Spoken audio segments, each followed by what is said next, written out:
आदाब, नमस्कार, सत श्री अकाल। मैं एहसान ताबिश रूबरू हूँ एक कहानी जिसका उन्वान है सवालिया निशान, आपकी समात की दहलीज तक पहुँचा रहा हूँ।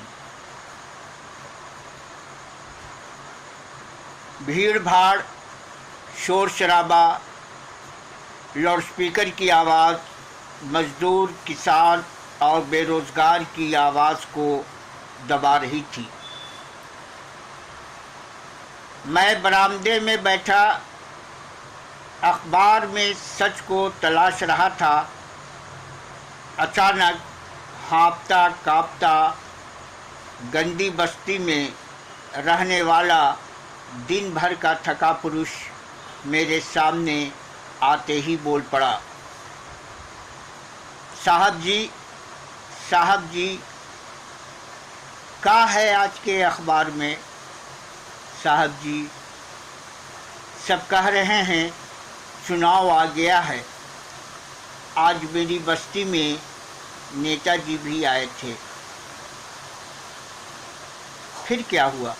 मैंने उससे पूछा। क्या बताए साहब जी?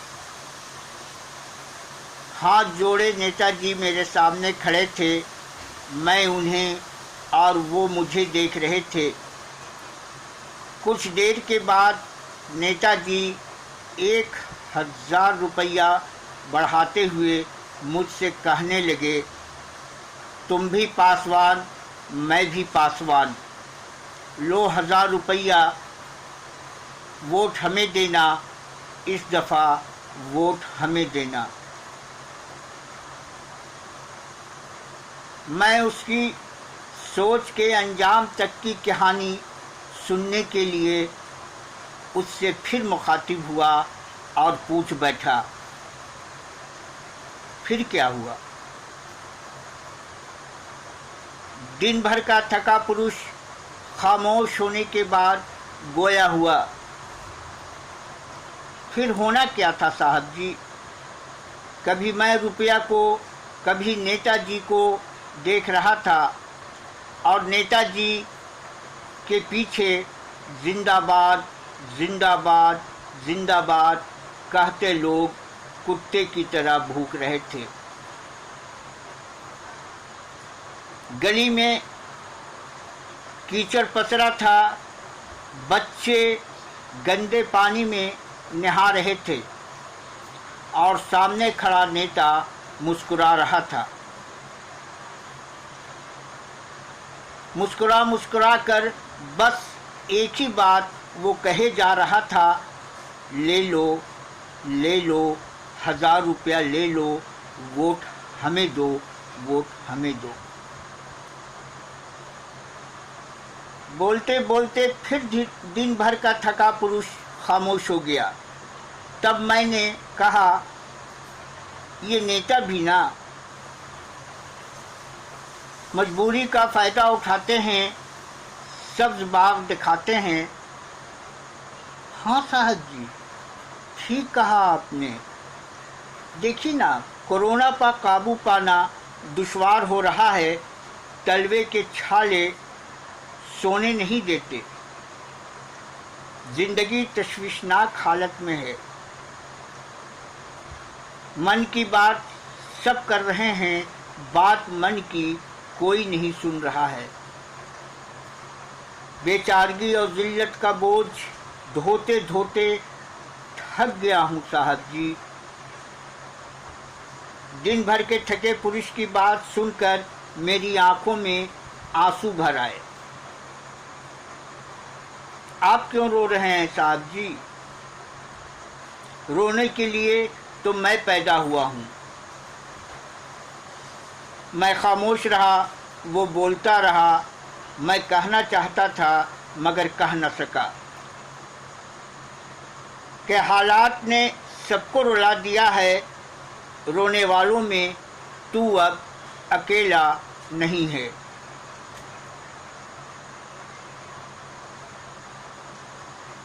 फिर मैंने गंभीर लहजे में उससे पूछा, तो क्या तूने नेता से रुपया ले लिया? ना साहब जी, ना ना ना ना साहब जी, मैंने नेताजी को 1000 रुपया वापस करते हुए कहा, मुझे रुपया नहीं, गधा चाहिए।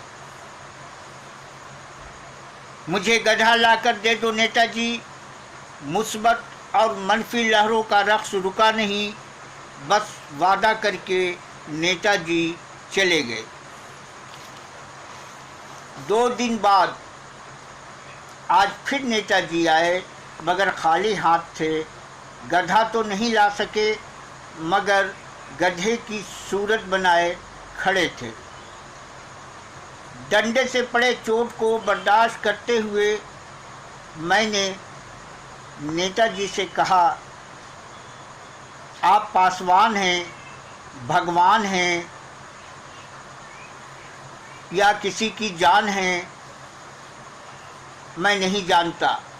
मैं बस इतना जानता हूँ कि आपको एक गधा लाने के लिए मैंने कहा था, आप गधा लेकर नहीं आए। मेरा गधा कहाँ है? मेरा सवाल सुनते ही नेताजी ने कहा, गधा 20,000 30,000 में मिल रहा है, इसलिए गधा नहीं ला सका। हाँ, 1,000 के बदले 5,000 देने आया हूँ। शराब की बोतलें जितनी चाहो ले लो, बस इस गंदी बस्ती का वोट हमें दिला दो। मैं तुम्हें गंदी बस्ती का मुखिया बनवा दूंगा। बात करते करते दिन भर का थका पुरुष जब चुप हुआ तो मैंने कहा, फिर क्या हुआ?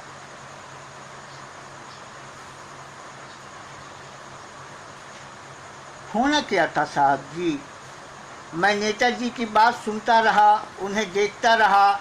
नेताजी हाथ जोड़े मुस्कुराते रहे और मेरी ज़ात के अंदर ज़ात रोता रहा।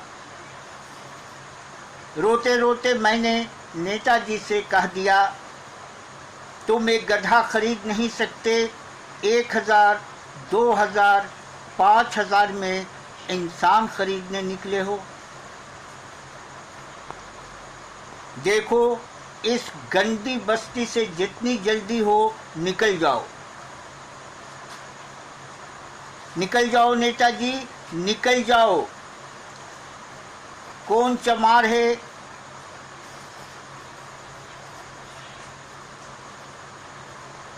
मैं नहीं जानता। कौन पासवान है? मैं नहीं जानता। कौन यादव है? मैं नहीं जानता। गंदी बस्ती के कीड़े जमा होने लगे हैं। मैं नहीं जानता कि कौन क्या है। मैं बस इतना जानता हूँ कि बस्ती के गंदे कीड़े जमा होने लगे हैं।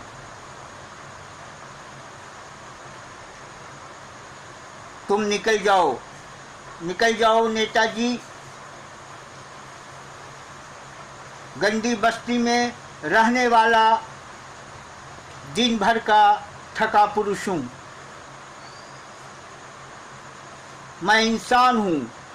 गंदी बस्ती के कीड़े तुम्हारे जिस्म से चिमट जाएं, इससे पहले तुम यहाँ से भाग जाओ नेताजी, यहाँ से भाग जाओ। ये सुनते ही नेताजी 9-2-11 हो गए।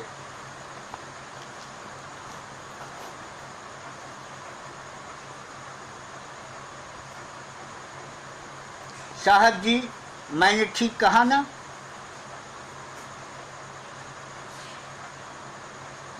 सारे दिन का थका पुरुष सवालिया निशान बन गया था और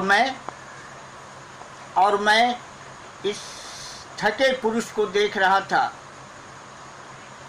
और मैं इस सारे दिन के थका पुरुष को देख रहा था जिसका चेहरा चांद की तरह चमक रहा था, जिसका चेहरा चांद की तरह चमक रहा था और उसकी आवाज़ में इनकलाब की आहट महसूस हो रही थी। चौराहे पर खड़ा शायर कह रहा था, बिहार में चुनाव है, गुंडों का दबाव है, वोट देना सोच समझकर, मेरा यही सुझाव है। जात के अंदर जात कह रहा है, इंसानियत को बचाओ, नए भारत का निर्माण करो। अब सूरत हाल ये है, दिन भर का थका पुरुष मेरी तवज्जो का मरकज़ बनकर गंदी बस्ती की तरफ जा चुका है। हर तरफ शोर शराबा है, आवाज़ को दबा रही है। जिधर देखो उधर धुआं ही धुआं है। सवालिया निशान से नेता घबरा रहा है और मैं सोच रहा हूँ, लैलटैन की मध्यम रोशनी में बचपन मेरा बहुत खुश था, बचपन मेरा बहुत खुश था। सवालिया निशान से नेता घबरा रहा है।